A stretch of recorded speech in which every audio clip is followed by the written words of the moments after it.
Hey guys, this is Mukesh Kumar Ghosh और मैं आप लोगों के लिए लेकर के आया हूँ केमिस्ट्री का chapter fibre to fabric. So welcome to chapter fibre to fabric. So students, the first question is what is fibre. Fibre कहते किसे हैं? Fibre a long fine continuous thread of filaments are obtained from plants and animals is called fibre. हमें plants और animal से मिलने वाले वो long बिल्कुल फाइन जो कंटिन्यूअस थ्रेड लाइक धागे की तरह जो संरचना होती है उसे हम फाइबर कहते हैं। और ये फाइबर हमारे जीवन में बहुत उपयोगी होते हैं। आप जो कपड़े पहनते हैं वो भी फाइबर से बनते हैं। ये फाइबर कई रूपों में हमारे सामने आते हैं। अब जैसे कि हम लोग कॉटन के कपड़े पहनते हैं तो उसके लिए कॉटन के फाइबर्स होते हैं। ऊनी कपड़े पहनते हैं तो वुलन फाइबर्स होते हैं।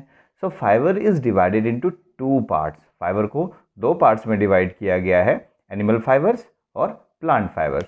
What is animal fibers? Animal fibers का मतलब ये है कि जो हमें एनिमल्स से प्राप्त होते हैं उसे हम एनिमल फाइबर कहते हैं, अर्थात एनिमल थ्रेड्स जो हमें प्राप्त होते हैं उसे हम एनिमल फाइबर कहते हैं। और वहीं जो प्लांट से हमें थ्रेड लाइक स्ट्रक्चर्स प्राप्त होते हैं उसे हम प्लांट फाइबर कहते हैं। इसमें हम देख सकते हैं कि जैसे silk and wool are common animal fibre. Silk और वुल जो है ये एनिमल फाइबर में सबसे अधिक कॉमन होता है और इसका इस्तेमाल हम कई रूपों में करते हैं। वुल का इस्तेमाल ठंडी के समय में हम लोग वुलन क्लॉथ्स के रूप में करते हैं। सिल्क के कई कपड़े बनते हैं जैसे साड़ी है, कुर्ता है, इस तरह के कई रूपों में इसका इस्तेमाल होता है। And silk comes from silk worms. Silk आता कहाँ से है?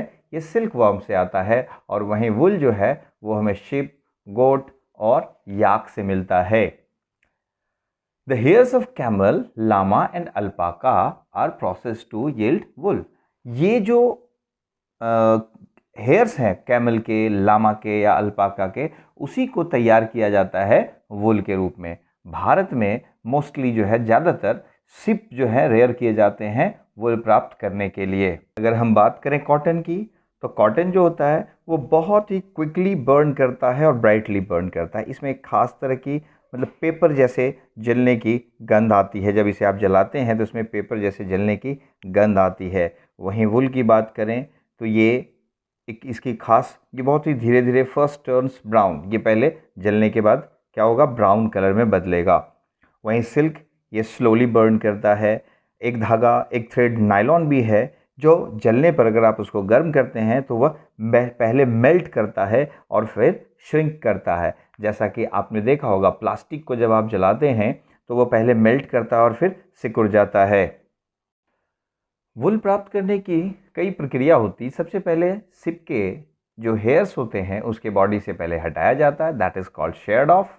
फिर उसके बाद उसको स्कॉर्ड किया जाता है, सॉर्टेड किया जाता है, फिर ड्राइड यानी सुखाया जाता है, फिर डाइड यानी उसे कलर किया जाता है, फिर इसे स्पिन यानी बुना जाता है, फिर फाइनली हमें इसे वुल के रूप में प्राप्त करते हैं। वुल, सबसे पहले अगर हम बात करें वुल को प्राप्त करने के प्रोसेस, तो इसमें सबसे पहले sources of wool. What are the sources of wool?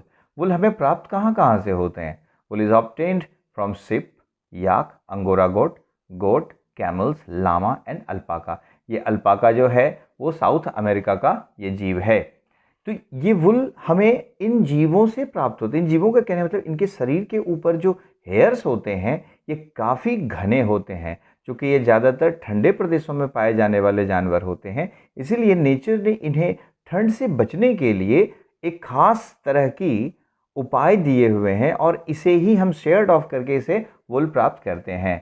So obtaining wool fibres को प्राप्त करने के प्रोसेस क्या होते हैं? The first one is shearing. तो fleece of the sheep along with a thin layer of skin is removed from its body।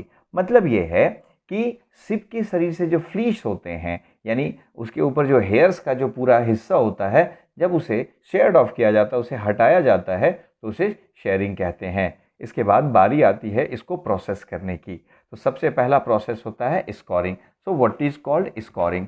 Shared hair is cleaned and washed in tanks to remove grease, dust and dirt. मतलब कहने का यह है कि जो hairs उसके बदन से, शरीर से जो अलग किया जाता है उसे सबसे पहले साफ़ किया जाता है, फिर उसे धोया जाता है एक टैंक में और फिर उसमें मौजूद ग्रीस, डस्ट और डर्ट जो है उसे हटाया जाता है।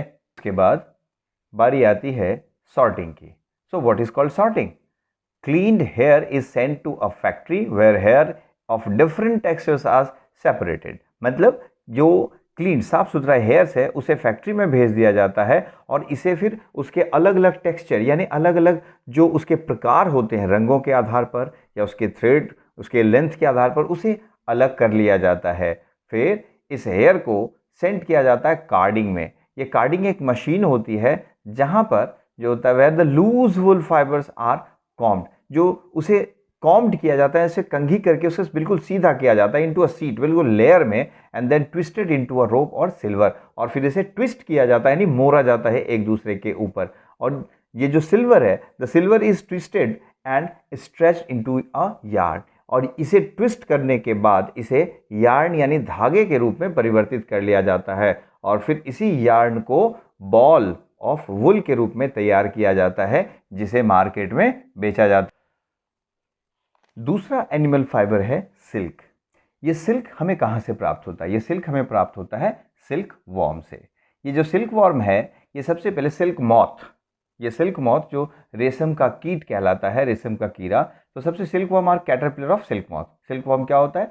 सिल्क मॉथ का कैटरपिलर होता है और ये अपने पूरे लाइफ साइकिल में जो है कोकून, सबसे पहले ये कोकून में तब्दील होता है और उसी से हमें सिल्क फाइबर प्राप्त होता है। कहने का मतलब ये है कि जो कैटरपिलर है वो सबसे पहले कोकून में तब्दील हो जाता है, फिर इसी कोकून से हमें सिल्क फाइबर की प्राप्ति होती है। मेनली ये सिल्क फाइबर जो होते हैं वो प्रोटीन के बने होते हैं और silk fibre from cocoons are separated out, यानी सिल्क फाइबर जो है इसी कोकून से सेपरेट कर लिया जाता है and then reeled into a threads, और इसे फिर धागे में परिवर्तित कर लिया जाता है। सो स्टूडेंट्स, सिल्क को क्वीन ऑफ फाइबर भी कहा जाता है। इससे बहुत सारे ड्रेस मटेरियल्स बनाए जाते हैं जैसे कि साड़ी, उसके बाद जैकेट्स, ग्लव्स, कारपेट्स, ऐसे बहुत सारी चीज़ें इससे बनाई जाती हैं। लेकिन हाँ, सिल्क के प्रोडक्शन में कई हेल्थ हजार्ड्स यानी हेल्थ जैसी समस्याएं भी उत्पन्न होती हैं। जो वर्कर्स इस जो सेरिकल्चर इंडस्ट्रीज़ में होते हैं उन्हें कई तरह की रेस्पिरेटरी डिजीजेज हो जाते हैं जैसे कि अस्थमा, ब्रोंकाइटिस, ईटीसी। सिल्क के डिस्कवरी के बारे में जो मान्यता है ये अभी तक कोई देश ये नहीं कहा जा सकता है कि वहीं पर सिल्क तैयार किया जाता था, लेकिन मान्यता ये है कि चाइना में सबसे पहले सिल्क का प्रोडक्शन शुरू हुआ था। स्टूडेंट्स, ये था इस चैप्टर का समरी। अब आप इसको अच्छी तरीके से पढ़ें और अगर आपको मेरा वीडियो पसंद आया तो इसे लाइक करें, शेयर करें और कमेंट करें। Thank you very much.